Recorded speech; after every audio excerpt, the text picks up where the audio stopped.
सिंध में तो कभी आप सोच नहीं सकते कि एक औरत अपोजिशन लीडर बनेगी। कि जब मैं पहले कदम अपना यूनियन काउंसिल में रखा तो उन्होंने कहा यहाँ क्या करने आई हैं, यहाँ औरत का कोई काम नहीं है, यहाँ हम बैठे हैं, हम कर लेंगे। औरत चाहे तो क्या कुछ नहीं कर सकती, अगर वो अपनी कॉन्फिडेंट चीज़ों के साथ अगर लेकर चले तो वो दुनिया फतह कर सकती है।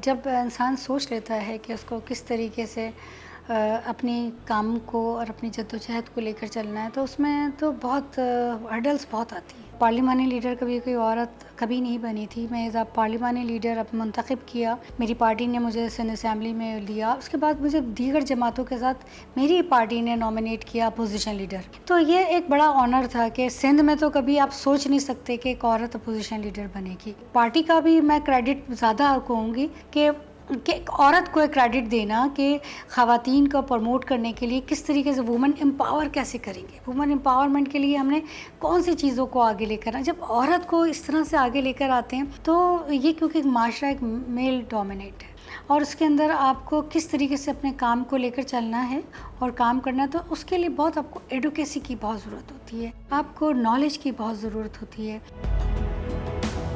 मेरे ताल्लुक़ एक छोटे इलाके से हैदराबाद के, तो वहाँ के जो मेरी ही बच्चियाँ जो पढ़ने आती थी उनके पेरेंट्स ने मुझे कहा कि हमारे यहाँ जो है स्कूल की बड़ी कमी है और यहाँ ना तो कॉलेज है, स्कूल भी जो है वो 8 तक का है और उसको थोड़ा सा हमें आगे बढ़ाएंगे तो कि पढ़ी लिखी को आगे लाएं तो कुछ चीज़ें होंगी। यहाँ ये मेरा था कि टर्निंग सियासत में आने का, वही वो लम्हा था कि जब मुझे उस लम्हात ने उठाया भी कि जब मैं पहले कदम अपना यूनियन काउंसिल में रखा तो उन्होंने कहा यहाँ क्या करने आई हैं, यहाँ औरत का कोई काम नहीं, यहाँ हम बैठे हैं, हम कर लेंगे। तो वो लम्हा था कि वापस मुड़ना है या यहीं बैठकर चीज़ें तय करनी है। तो वो लम्हा था जब जुस्तजू आई अंदर कि क्यों नहीं, अल्लाह ताला ने तो मर्द और औरत के हुकूक रखे हैं। अल्लाह की तरफ से तो एक ये है कि आपको जब बराबरी के हुकूक दिए जा रहे हैं तो हम कोई फ़ाइट करने नहीं आए, हम यहाँ अपनी कम्युनिटी के काम के लिए बैठे हैं, अपनी बच्चियों के लिए काम के लिए आए, उनकी आवाज़ बने। तो बस वो एक ऐसा लम्हा था जो अंदर वो कर गया कि मुझे क्या करना चाहिए, क्योंकि कभी ख़वातीन इतनी क्लॉट नहीं आई थी 2000 इलेक्शन लोकल बॉडीज़ में। तो बस वही लम्हा था कि मेरी जुस्तजू जाग गई थी। जिस तरीके से डिपार्टमेंट, जिस तरीके से पूरे सिंध असम्बली, जिस तरह सिंध असम्बली में अंदर जो काम कर रहे हैं लोग, वो जिस तरीके से उन्होंने इस्तकबाल किया ना, मैं वो इस्तकबाल नहीं बोल सकती, क्योंकि ताल्लुक अपोजिशन का मतलब अपोजिशन बेंचेस हैं। जिस तरीके से अल्फाज का इस्तेमाल किया गया, वो अल्फाज मेरे लिए एक समझे वो दे जाते हैं ना तक़वियत, कि आपको जैसे जीने के एक रास्ता खुलता है। और तो एक अंदर से एक आवाज़ उठी कि औरत चाहे तो क्या कुछ नहीं कर सकती, अगर वो अपनी कॉन्फिडेंट चीज़ों के साथ अगर लेकर चले तो वो दुनिया फतह कर सकती है, लेकिन उसको अपनी डायरेक्शन तय करनी होती है। जेंडर पे काम करने जा रहे हैं और ख़वातीन को आप एम्पावरमेंट के लिए बात कर रहे हैं, लेकिन मौक़े आप नहीं दे रहे। मौक़े दें, मौक़े मिल भी रहे हैं, लेकिन कहीं ना कहीं जाके कुछ चीज़ें ऐसी होती हैं कि वो वहीं स्टिल हो जाती हैं।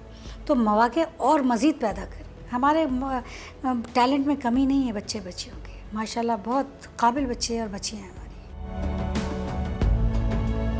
इलेक्शन की तो तैयारी पहले वही आपने देखा होगा कि सेंसस पे काम हो रहा था। जब सेंसस में बाजियाब हो गई, कराची की आबादी देखें, ये क्रेडिट भी MQM को, पाकिस्तान को ही जाता है कि इतनी आपने 70 लाख आबादी जो है वो कराची की बड़ी है। तो कहीं बाहर से तो नहीं आए, वो कराची के ही लोग थे, कराची की इन्हीं गलियों में रहते थे। अचीवमेंट यही है कि आपका सेंसस में, वरना तो आपको तो 1 करोड़ 30 लाख की आबादी आ गई थी, कैसे आपकी आबादी बढ़ गई? ये MQM का सबसे बड़ा कारनामा। तो अभी क्योंकि मुत्तहिद होकर सब जब चीज़ें होती हैं तो काम आगे तेज़ी से बढ़ता है। कि जिस जगह पे भी, जहाँ भी हमारी सीट एडजस्टमेंट उनके साथ और उनकी हमारे साथ हो सकती है, हम बिल्कुल उनके साथ हमारी मुशावरत जारी है। दरवाजे तो सबके लिए खुले हुए हैं और सियासत जो है, बस हमारा तो सिर्फ एक कहना है कि election commission free and fair election करे।